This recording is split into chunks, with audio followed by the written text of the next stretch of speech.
tira do ser humano esse lado meio sombrio, entre aspas, ou que a gente pode chamar, seguindo a filosofia do Darth Vader lá do Star Wars, o lado negro da força. Em que medida você pode, talvez você não esteja de alguma forma extraindo do ser humano ou tirando dele algo que lhe é inerente, entende? Assim, algo que faz parte da própria estrutura dele. Se um ser humano que ama todo mundo o tempo inteiro, a não ser que ele seja Jesus, para quem acredita em Jesus, talvez ele seja só um mentiroso ou alguém que na realidade não consegue lidar com certos conteúdos. Sabe aquela pessoa tipo passiva-agressiva? Fala sempre baixinho, é sempre super legal, super doce, mas que na realidade dá umas porradas em você assim, sem levar o tom de voz, quando ninguém está vendo.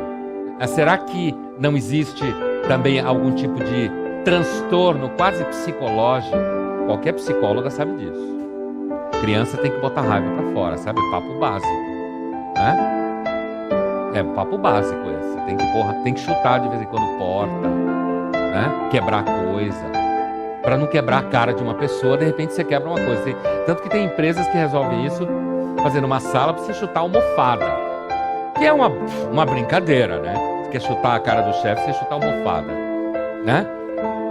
Será que às vezes não é importante a gente olhar para esse lado um tanto sombrio? O ódio é o tonel das pálidas denaides frias.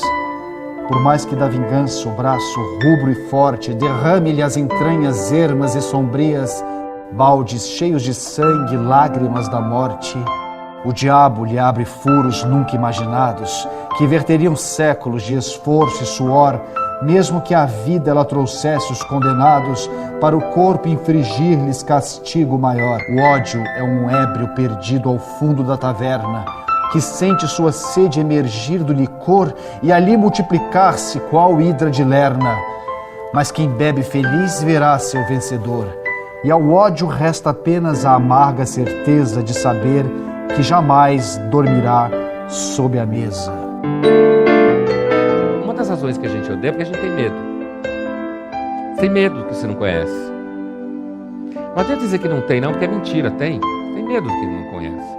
Você se sente, sabe aquilo que o pessoal de recursos humanos chama de zona de desconforto? Que parece uma coisa legal, assim, levar você para a zona de desconforto, para aí você criar novas questões, né? Então assim, sabe essa zona de desconforto? Quer dizer, o medo que a gente tem talvez seja uma coisa ancestral, atávica, né? No sentido de que se você não tiver medo, às vezes você pode morrer porque você não tem medo.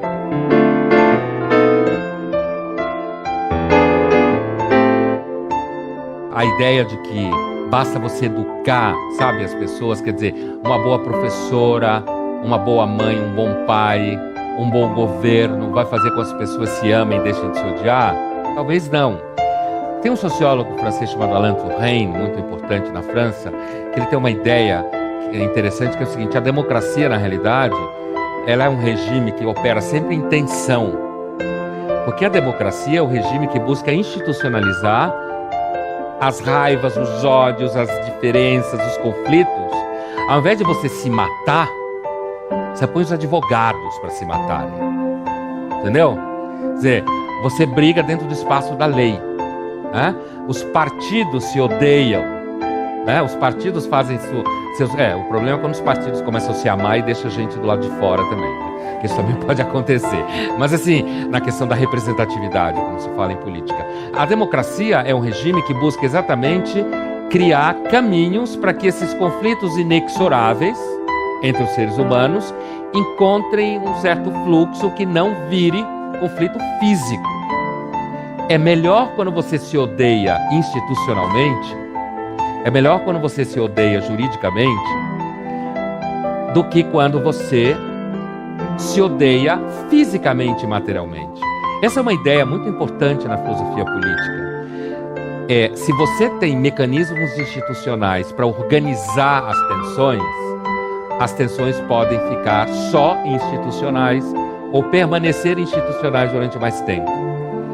E aí, quer dizer, essa é a grande intenção da democracia. E ela sempre vive mal das pernas, porque a democracia sempre vive mal das pernas. Porque ela viver bem o tempo inteiro significa que naquele lugar não existe conflito. Se não existe conflito, é porque o conflito que tinha, mataram todo mundo daquele grupo que tinha conflito, né? Ou calou a boca de todo mundo.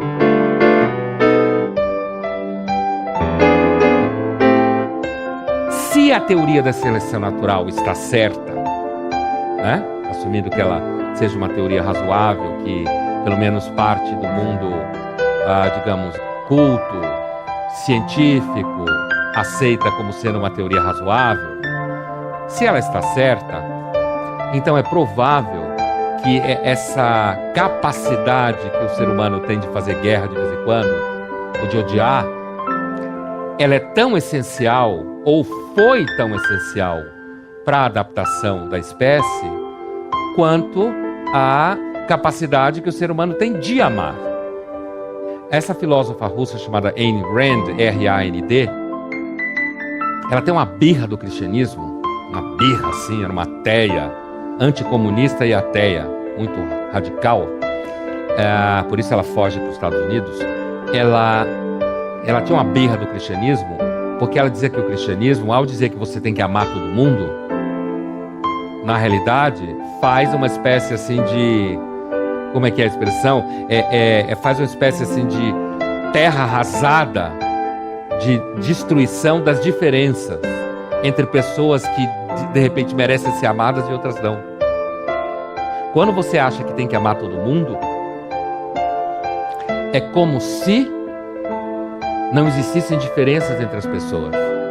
Algumas pessoas na sua vida ou na vida dos outros, elas conquistam o amor por uma série de razões.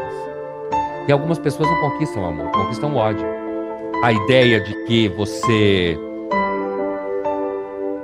pode resolver o problema israelo-palestino, por exemplo, ensinando as pessoas a respeitarem umas às outras, acaba se aproximando um pouco da questão do cristianismo no seguinte sentido.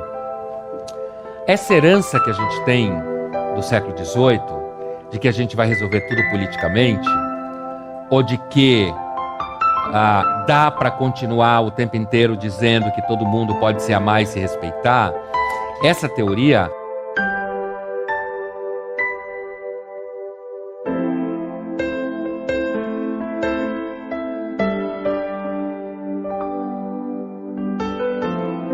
deixe seu like, se inscreva, acesse nossa playlist com todos os vídeos do canal. Postamos vídeos segunda, quarta e sexta. Corte motivacional.